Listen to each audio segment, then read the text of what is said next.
Buen día. Buen día, señor. Buen día, José Luis. José Luis Auquillo Orozco, él es un politólogo español que está esta mañana, o está estos días aquí en Chiclayo, para hacer una exposición, una charla en la Universidad César Vallejo. ¿Cómo estás? Pues estoy muy bien y estoy encantado de estar con ustedes. ¿Cómo va todo? Va todo fenomenal, ¿Sí? molt bé. Ben de gust. Igualmente. ¿Ah?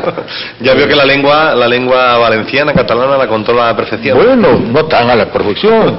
Sisplau.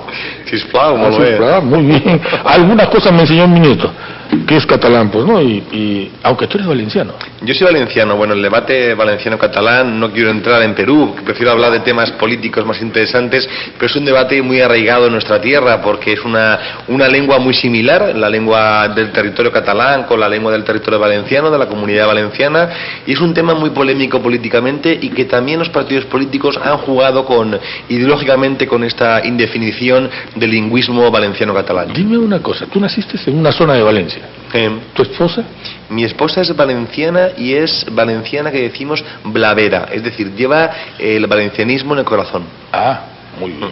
Bueno, pues José Luis es diplomado en Gestión y Administración Pública por la Universidad de Castilla, ¿no? Su currículo es bastante extenso, voy a tratar de resumirlo. Licenciado en Ciencias Políticas y por la Universidad de Valencia, máster oficial en Gestión y Promoción del Desarrollo Local por la Universidad de Valencia, especialista en Dirección Pública por la Universidad de Alacante, diplomado de especialización empresarial en materia de igualdad de género. Mil cosas. Efectivamente. Profesor en diferentes másteres oficiales de la Universidad Jaume de Castelo, de la Escuela Europea de Marketing y Empresas, etcétera, etcétera, etcétera. Y está aquí para hablar a los estudiantes de la Universidad César Vallejo. Es un doctorado que me parece muy interesante. Además, parece ser que ha conseguido atraer la atención de muchísimos profesionales de la gestión pública, porque sinceramente pienso que la gestión pública se debe de modernizar, la tendencia actualmente es la eficacia en la prestación de servicios públicos y la eficiencia, prestarlos de la mejor forma y de una forma económicamente rentable para la administración. ¿Eso es hacer un buen gobierno, José Luis? El buen gobierno supone muchas más cosas. Más cosas. ¿Cómo qué, por ejemplo? Pues el buen gobierno supone el gestionar la red pública, los asuntos públicos de una manera ética. Para mí la ética pública debe de imperar en la gestión pública actual, la ética pública que se debe aplicar tanto o sobre todo el cargo público. La ética pública es personal.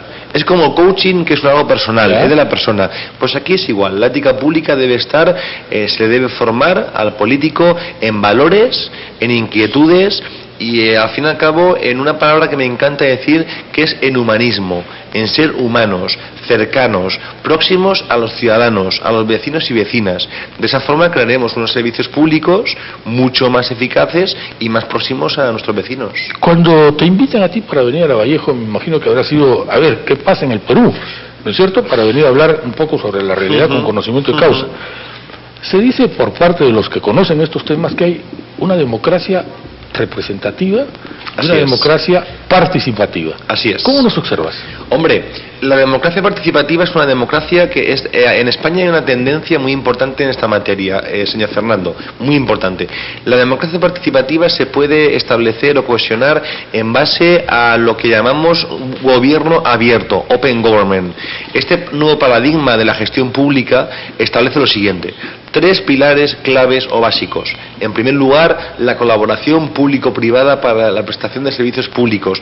Es importante contar con la empresa privada para una prestación eficaz y eficiente de los servicios públicos. En segundo lugar, establecer canales, herramientas y técnicas de participación ciudadana. Es decir, que que el diseño de las políticas públicas se base en pro de la necesidad y de los intereses de la ciudadanía. Y en tercer lugar, transparencia en los asuntos públicos. Que debería ser al revés. Primero, ¿no debería ser eso, la transparencia? La transparencia debe ser el ABC de la gestión pública. Okay. El ABC. Transparencia en cuanto a retribuciones de los cargos orgánicos de la institución, de la municipalidad, por ejemplo. Yeah. Transparencia en cuanto a convenios, contratos o suscritos por la entidad con empresas privadas o otro tipo de entidades. Currículums de los políticos. Yo quiero saber, mi alcalde, a qué se ha dedicado los últimos 20 años. Me interesa si ha estado tumbado en el sofá o ha estado trabajando en pro de la ciudadanía. Por tanto, estos tres pilares establecen el buen gobierno que se establece, que se habla. Ahora, en el caso de mi país, nosotros tenemos una democracia de más o menos 15 años atrás, porque luego hemos tenido dictadura y esas cosas, ¿no? El asunto es que en democracia suceden tantos temas que mucha gente dice, mejor estábamos con la dictadura. Caray, es atrevido decir eso. ¿No es cierto? Es atrevido. Es atrevido, pero es atrevido. Tenemos el problema de la seguridad ciudadana, que en época de dictadura no se da porque te dicen toque de queda a las 11 de la noche y nadie sale a la calle, o al que lo agarran lo meten preso y se acabó el tema. Entonces hay gente que mira con cierta nostalgia. ¿Cómo entender eso, José Luis? Yo, mire, Fernando, yo venía, se lo comentaba a unos compañeros de la universidad que estaban aquí conmigo, le comentaba ayer cenando que cuando yo viajo a países latinoamericanos, que suelo viajar mucho, pues siempre miro la página del Ministerio de Asuntos Exteriores del país, del Gobierno de España, y siempre miro la ficha técnica del país.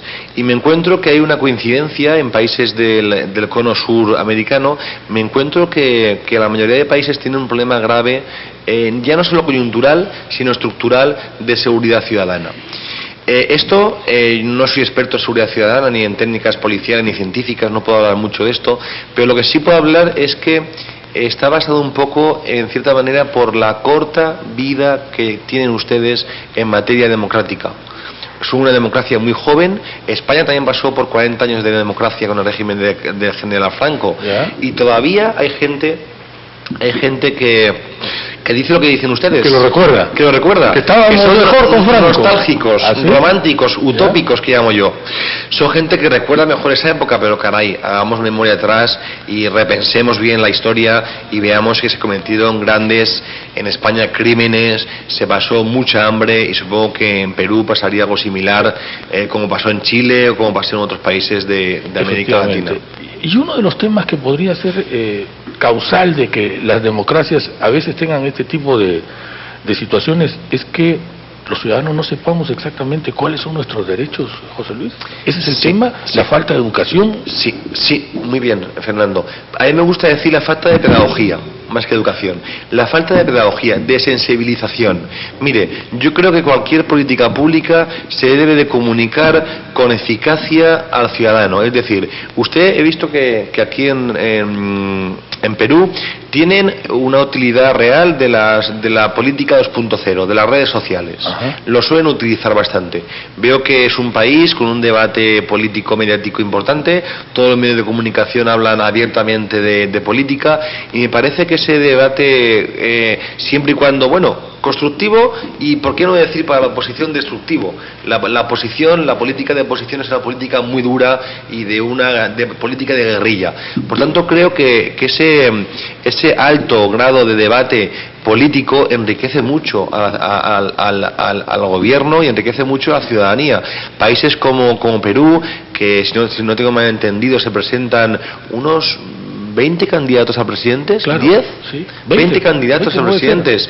Me parece que es una riqueza tremendamente buena, porque la ideología es muy compleja y porque las sensibilidades son muy complejas. Por tanto, ¿por qué no intentar que la ciudadanía elija? Eso sí, la tendencia europea, y supongo que la futura americana, será la creación de gobiernos de coalición multicolor. No tenemos partidos políticos fuertes, varios. Pero eso es bueno, Fernando. En el momento es que el asunto está en que los que hay suelen escoger a sus dirigentes entre los que ya tienen pues 20, 30 años de servicio, entre comillas, activo al país. Mire, llevo un día de entrevistas, ¿no?, por diferentes medios, y hay una cosa que me gustaría dejar clara, que hemos evolucionado en España en un asunto electoral.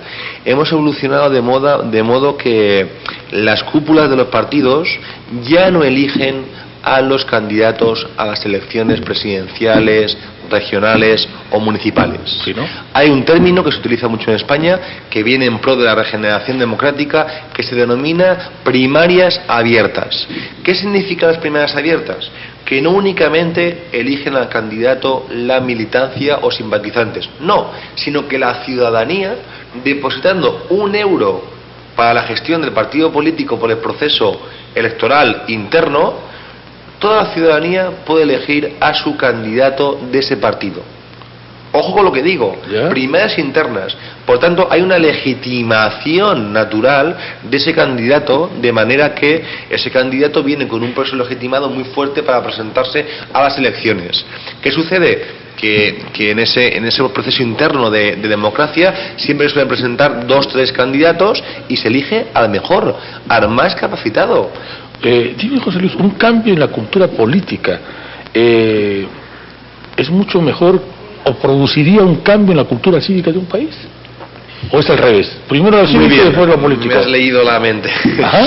Yo creo que lo más importante es crear una sociedad civil fuerte, cohesionada, que tenga cohesión, que tenga medidas de rendición de cuentas, de accountability, que se pueda, que se impregne y pueda diseñar políticas públicas, que pueda controlar el presupuesto. Por cierto, que diseñe el presupuestos participativos. Esto que viene de Porto Alegre, de Brasil, que está extendiendo a Europa cada vez más, y en España tenemos una importancia bastante importante ya, que los presupuestos se diseñen por la sociedad civil del municipio. Lo tenemos acá. ¿Lo tienen? Sí, presupuesto participativo municipal. Pues es genial. Todavía en pañales, pero lo tenemos. Pues es genial. Pues ¿no? Enhorabuena, porque son herramientas de diseño de políticas públicas, y en el tema de los dineros, como decimos, sí, es importante que la ciudadanía elija dónde quiere invertir ese presupuesto, en qué partida y a quién va dirigido. ¿Has escuchado hablar del transfugismo político? Uy, en España hay una ley de transfugas. ¿Ah, sí? Sí. ¿Y qué, en esencia, qué dice la ley española?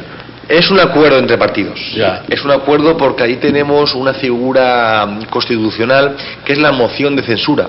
Ya. La moción de censura puede, en un momento determinado, el alcalde, a diferencia de España, o el presidente del gobierno, allí no se presenta el presidente de gobierno, se presenta una lista de diputados. Por tanto, las Cortes españolas, el Congreso, el Senado o el Pleno, el órgano colegial de la municipalidad, debe de elegir por mayoría absoluta a los candidatos que proponen cada lista electoral, de manera que el que obtiene la mayoría más 1 es elegido alcalde, el que obtiene la mayoría más 1 es elegido gobernador, el que obtiene la mayoría más 1 es elegido presidente del gobierno. De manera que si en un momento determinado algún diputado, algún regidor se va de ese grupo municipal o ese grupo parlamentario, puede hacer una moción de censura, que siempre es una moción de censura constructiva. Para el personaje, para el ciudadano. Siempre se debe proponer a una persona consensuada por el bloque partidista que ha hecho la moción de censura. ¿Qué hace esta ley? Que usted, si se presenta por una lista electoral, no puede abandonar la lista electoral. Se tiene que ir al grupo municipal de no adscritos, que es un grupo totum revolution, que todo cabe ahí, de partidos que no han tenido un porcentaje muy elevado para tener grupo político propio. Yo he leído una de tus exposiciones y rescato esto que quiero decir. Hay gente que se montó en un coche oficial a los 23 años y 40 años después todavía no se ha bajado. Qué bueno. Es una experiencia en España que la tenemos acá. Eso fue una entrevista que realicé, creo, sí. Me gusta que haya leído de mí. Sí, esto pasa, y me sabe muy mal que los cargos orgánicos no se regeneren. Me sabe muy mal, porque yo soy muy joven, Fernando, yo soy muy joven y creo que estoy capacitado no para la política, porque yo soy politólogo y me gusta la fontanería. Me gusta estar debajo de las tuberías manejando los títeres, ¿no? Pero hay que decir que que la regeneración orgánica en los cargos debe de imperar en la gestión pública actual. Y muy importante, la limitación de mandatos. Esa frase va en referencia a una entrevista que creo que me publicaron en un diario nacional, que hablaba de la limitación de mandatos. En la limitación de mandatos, yo aquí estoy con el modelo presidencialista de Estados Unidos. Al igual que no me gusta el bipartidismo perfecto de Estados Unidos, me gusta que el presidente únicamente puede estar 8 años en el cargo. Y ojo con la puerta giratoria que sucede en España. Es decir, estoy en política, giro la puerta y estoy en una gran multinacional que ha trabajado para el gobierno español durante los últimos años. Eso sucede en nuestro país y espero que en Perú no suceda. Bueno, sucedió en algunos tiempos. Ahora último no se conoce mucho. Y rescato de esa entrevista otra parte donde tú mencionas que una comunidad prospera cuando es dirigida por la gente más capacitada, ¿no es cierto? Y dice, el secretario, el tesorero, el presidente de un partido tiene un amigo al que le da una plaza de asesor. De ahí se convierte en director general, secretario de Estado autonómico e incluso en ministro. Esto hace que haya gente sin oficio conocido, con una enorme responsabilidad en asuntos como salud, urbanismo, educación. No deberíamos tolerar esto, pero pasa. No. Yo, estos casos de poca capacitación política o pública o académica me parecen graves. Me parecen graves y lo que sí que defiendo es una cosa, Fernando, sí, y la defenderé siempre, es el personal eventual de confianza, no sé cómo le llaman ustedes aquí, pero ese personal que apoya al cargo orgánico, al alcalde, al regidor, son necesarios, de verdad, son muy necesarios. Un regidor o un alcalde de una municipalidad tiene en su agenda una ardua tarea de representación, de dirección, de diseño, de reuniones. Por tanto, sí que apoyo el cargo eventual de confianza, pero apoyo ese cargo de confianza siempre y cuando esté capacitado, tenga una maestría, tenga una licenciatura, un grado en materias relacionadas. Yo defiendo mi experiencia, mi investigación académica de ciencia política, la defiendo. Eso que tenga un grado de maestro, de doctor, implica que esa persona sea un líder. El liderazgo político público me gusta más para el cabeza de lista, el visible, debe ser el líder, porque la gestión de equipos políticos es muy complejo. Mire, le voy a contar una cosa que decía Churchill, el político británico, que me gusta mucho contarla. Llegó un diputado jovencito a la Cámara de los Lores en Reino Unido y se sentó al lado de Churchill, del presidente del Estado, y le dijo: señor Churchill, estoy muy contento de tener enfrente al enemigo. Y dice: no, señor, chiquito, se equivoca. Enfrente tiene al adversario, el enemigo está en su propia bancada. Por tanto, quiero decir que el enemigo siempre está dentro del partido. El de enfrente es el adversario político. Y hay que diferenciar entre enemigos y adversarios. Churchill fue un gran comunicador, ¿no es cierto? Un gran comunicador, así es. Un hombre que conmovía a las masas. Sí. El tema de liderazgo pasa para reconocer a un líder por la comunicación. Sí, de forma externa sí.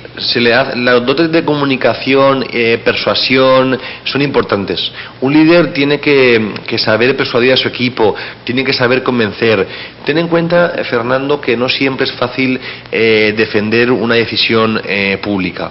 Hay decisiones públicas convulsas, complejas, antipopulares, que se deben tomar. En España se han tomado decisiones muy duras en política social, en política económica, en mucho tipo de políticas públicas, y son difíciles de comunicar. Pero el líder debe de comunicarlo con serenidad, lo debe de comunicar abiertamente y ojo con las falsas esperanzas y promesas. Nunca hay que confundir no solamente a nuestro electorado, sino a nuestros ciudadanos. Nunca mentir y confundir. Otras cosas es que sepamos manejar los hilos y comunicar de una forma inteligente. Muy bien. A veces a los dirigentes, a las personas que señalamos nosotros nos deben orientar y manejar el futuro de una comunidad, los criticamos porque decimos, escucha uno, después escucha otro, después escucha otro, y no se sabe cuál es su pensamiento. ¿Pasa en todas partes? pasa en todas partes. Pero es que hay que escuchar, la escucha activa que se llama, hay que escuchar a todos los agentes implicados en la negociación o en el diseño de una política pública, el por qué no. Es decir, si yo tengo una duda de crear un parque en la zona norte de Chiclayo o en la zona sur, pues me tendré que reunir con la asociación de vecinos de la zona norte y la zona sur, independientemente de yo donde viva. Yo puedo vivir en la zona sur, ahí tendré un problema. Si vivo en la zona sur, es mejor vivir en la zona este para no tener conflictos personales. Pero bueno, más o menos va por ahí. Bueno, pues José Luis, yo te quiero agradecer la gentileza que has tenido de venir esta mañana aquí al programa. Te deseo lo mejor en tu permanencia en Chiclayo y que los profesionales que están haciendo el doctorado en Lavallejo sepan sacarte provecho, vamos, ¿no? En una palabra. Y felicitar a la universidad porque realmente estos esfuerzos que se hacen para mejorar la capacidad de nuestros profesionales son siempre encomiables. Muchas gracias. Muchas gracias, Fernando, y un placer estar con vosotros hoy aquí. No le pregunté a mi nieto cuál era la palabra para despedirme en catalán, pero bueno, ya. Gracias.